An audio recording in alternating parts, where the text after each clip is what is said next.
अस्सलामुअलैकुम दोस्तों और साथियों, उम्मीद है आप लोग खैरियत से होंगे। आज की इस वीडियो में हम बात करेंगे, बड़ा एक आम सा मौजू है बुनियादी तौर पे ये कि जो कान की मैल होती है जिसको ईयर वैक्स कहते हैं, तो उसको कान से निकालने का क्या तरीका है और कैसे वो नहीं निकालनी चाहिए जिसकी वजह से नुकसान भी हो सकता है। ईयर वैक्स या कान की मैल बनती क्यों है? हमारे कान के अंदर एक माया पैदा होता है, लिक्विड पैदा होता है, एक महलूल टाइप की सूरत हाल पैदा होती है जिसको हम सेरुमिन कहते हैं। कुछ हमारे बाल होते हैं छोटे छोटे, उनकी जड़ें फॉलिकल्स जो होती हैं वहाँ से कान के अंदर जो है ये चीज़ पैदा होती है। और इसका बुनियादी मकसद क्या है? क्योंकि ये थोड़ा स्टिकी सब्सटेंस होती है, यानी वो चीज़ होती है जो पास से गुजरती हुई चीज़ को पकड़ लेती है। तो इसका बुनियादी मकसद ये होता है कि कोई गर्दो गुबार या जो कीड़ा मकोड़ा या कोई ऐसी चीज़, बाहर की चीज़ अंदर आपके कान के ना जाए। ये जो वैक्स बनती है, ये जो कान की जिसको हम मैल कहते हैं, ये बनती है, तो ये कान के सबसे बाहर वाले हिस्से पे बनती है। इसको एक्सटर्नल ईयर कहते हैं, क्योंकि कान के 3 हिस्से होते हैं, एक मिडल ईयर दरमियान का हिस्सा और एक इंटरनल अंदर का हिस्सा, और ज़ाहिर अभी मैंने जैसे जिक्र किया एक्सटर्नल ईयर।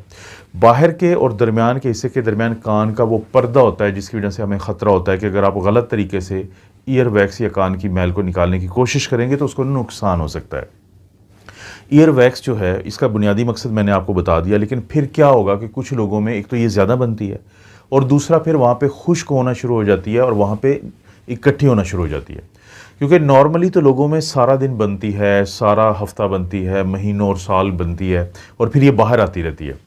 और लेकिन जिन लोगों में ये बाहर नहीं आती उसकी वजह इन्फेक्शन भी हो सकती है, उसकी वजह से उनकी हड्डियों की साख्त ऐसी होती है, बाज़ कान की हड्डी जो बाहर वाला एक्सटर्नल ईयर होता है, कि वहाँ पे वो जब इकट्ठी होती है फिर खुश्क होती है। और कोई ऐसा तरीका नहीं होता कि अगर ये इकट्ठी हो गई है तो बाकी बनना बंद हो जाए, बल्कि वो बनती रहती है।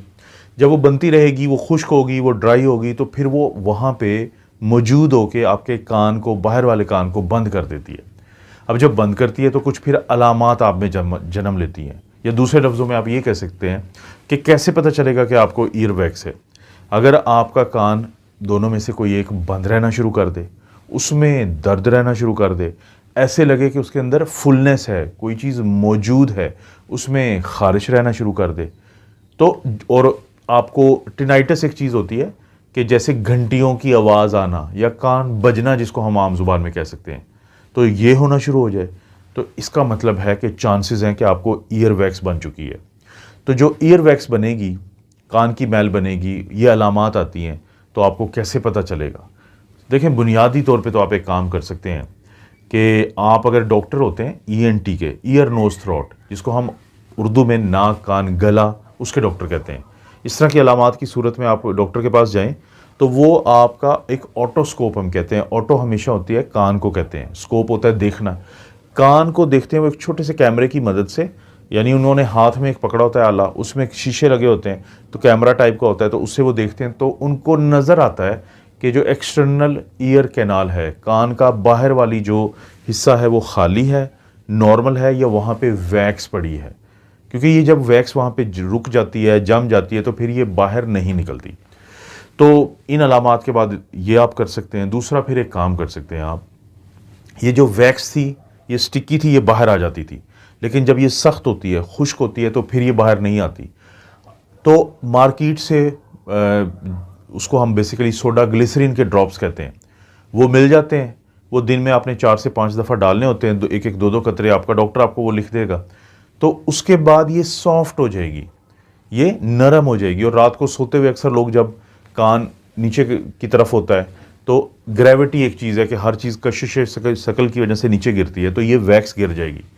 यानी जो आपको ड्रॉप्स मिलते हैं, या इस तरह से एक मिनरल ऑयल्स जो हमारे घरों में भी होते हैं, जैसे ऑलिव ऑयल है, मेडिकेटेड ऑलिव ऑयल, तो वो भी लोग जब कुछ ड्रॉप्स डालते हैं तो ये जो ईयर वैक्स होती है ये नरम पड़ जाती है, और जब ये नरम पड़ जाएगी तो फिर ये खुद ब खुद ये नीचे आ जाएगी, बाहर आ जाएगी। लोग हाइड्रोजन पेरोक्साइड भी इस्तेमाल करते हैं, लेकिन जो पानी इस्तेमाल करते हैं लोग, आमतौर पर थोड़ा सा पानी मारते हैं, तो वो ना तो ठंडा होना चाहिए ना गर्म, क्योंकि उससे चक्कर आ जाते हैं। तो एक तो ये तरीके हैं घरेलू कि आप जो हैं इसको ऐसे कर सकते हैं। दूसरा, साफ़ करने का तरीका है, अगर ईयर वैक्स को आप बनने से ही रोकना चाहते हैं, कि अपनी छोटी उंगली के ऊपर कोई घर में जो एक साफ़ सुथरा कपड़ा है उसको रखें, और बाहर वाले कान को थोड़ा साफ़ कर दिया करें, तो आमतौर पे लोगों में ये बिल्डअप नहीं होता, यानी इकट्ठी नहीं होती। तो वरना जब आप का डॉक्टर देखता है कि ये तो काफ़ी सख्त है, तो डॉक्टर के पास, क्योंकि उनके पास तो ऑटोस्कोप होती है, वो देख के कैमरे की मदद से आराम से इसको बाहर खींच लेते हैं, या फिर उनके पास सिरिंजेस होती हैं, और मार्केट में भी अब तो मिल जाती हैं कि किट होती है पूरी। तो डॉक्टर क्या करता है कि पानी की धार मारता है, जिससे ये जो वैक्स होती है ये बाहर की तरफ आ जाती है। लेकिन वो ये एहतियात रखता है कि पीछे क्योंकि कान का पर्दा होता है, तो ये लोग जो तीलियां मारते हैं, ये जो क्यू टिप एक कहते हैं हम, कॉटन की मिलती हैं, तो ये मारते हैं, तो इनसे बहुत बड़ा ख़तरा होता है कि कान का पर्दा जो है वो डैमेज हो जाएगा, उसको नुकसान हो जाएगा, फिर बहुत बड़े मसले बनते हैं। क्योंकि कान का पर्दा बाहर से किसी भी चीज़ को अंदर मिडल एयर में जाने से बचाता है। तो आप कोशिश ये करें कि घर में तीली वगैरह कभी ना मारें, ये बहुत सख्ती से हम मना करते हैं।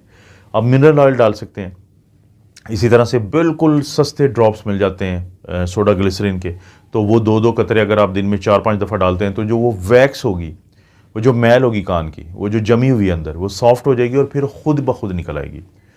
तो ये थोड़ी सी बुनियादी मालूमात थी, ताकि आप कोई गलती ना कर बैठें कान की मैल के सिलसिले में। तो इस तरह की वीडियोस आपको इस चैनल पे मिलती रहती हैं। वीडियो को लाइक करें, चैनल को सब्सक्राइब करें। कोई वीडियो अच्छी लगती है तो दोस्तों रिश्तेदारों से इसका जो लिंक है उसको कॉपी करें और शेयर कर दें। आप अपना और अपनी फैमिली का ख्याल रखें। अल्लाह ताला आपको और आपकी फैमिली को हर किस्म की बुराई, बीमारी और आजमाइश से महफूज रखें।